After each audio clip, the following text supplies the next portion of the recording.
Liza Grace Sigua, but today you can call me Teacher Ali. At welcome sa aking YouTube channel. So today, pag-uusapan natin ang tangible and intangible cultural heritage. Ano-ano nga ba ang mga yon? Tara, alamin natin. Isa sa mga halimbawa ng intangible heritage ay ang larong Pinoy. Siguro naman lahat tayo ay alam yon.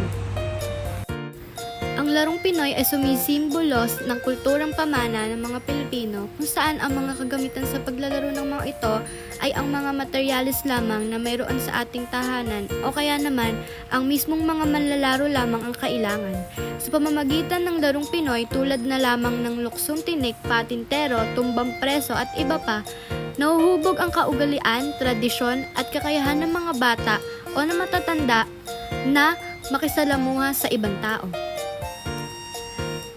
At gaya na lang nito, naglalaro sila. O, diba? Tara na sa ikalawa. Ito namang ikalawa ay ang pagmamano. Ang pagmamano ay isang paraan ng paggalang sa mga nakakatanda. Isa itong tradisyon na ginagawa ng mga Pilipino. Ginagawa ito upang ipakita ang king kagalangan ng mga Pilipino tungo sa nakakatanda pati na rin sa ibang tao. At kung may pagmamano, meron din tayong paggamit ng po at opo. Ang paggamit ng po at opo ay nagpapakita rin ng representasyon ng paggalang sa mga nakakatanda. Nagpapakita din ito ng kabutihang asal tulad na lamang nito. Ate, patulong nga po ako sa assignment ko.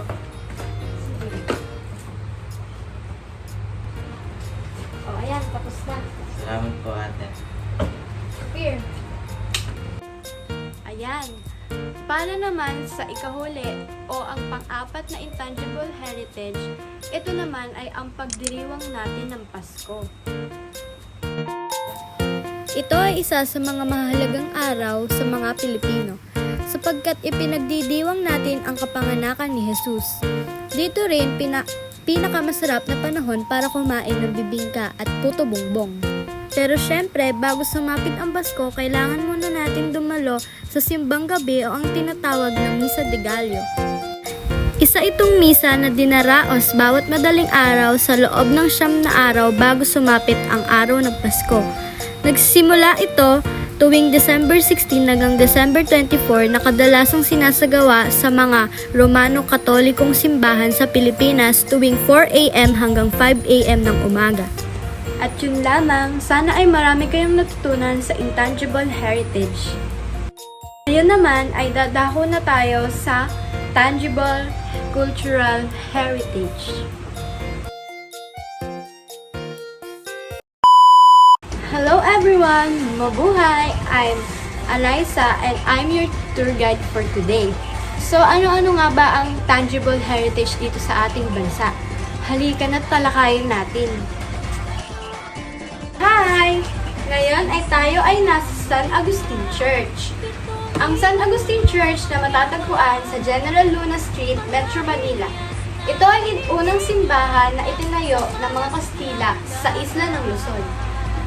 Ito ay yari sa Kawayan at Nipa na nakumpleto noong 1571. Ngunit nawasak ito ng sunog noong Disyembre 1574 sa kasagsagan ng paglusob ng mga pwersa ni Hong sa Maynila. Ang pangalawang ekstruktura na itinayo ay yari sa kahoy, ngunit nawasak din ito noong Pebrero 1583 dahil sa sunog na nagmula sa kandila na siyang lumayab sa terang pinagtatakpan ng ataol habang binuburol ang gobernador na si General Gonzalo Ronquillo de Peñalosa. Napagpasyahan ng mga Agustin na itayo muli ang simbahan gamit ang bato at magtayo din ng kanilang monasteryo.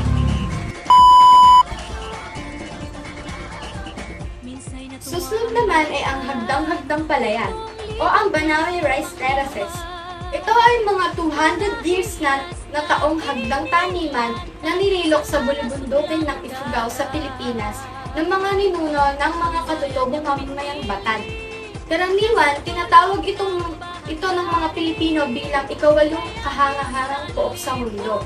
Tinatawag itong payew sa katutubong pananalita sa Ifugao.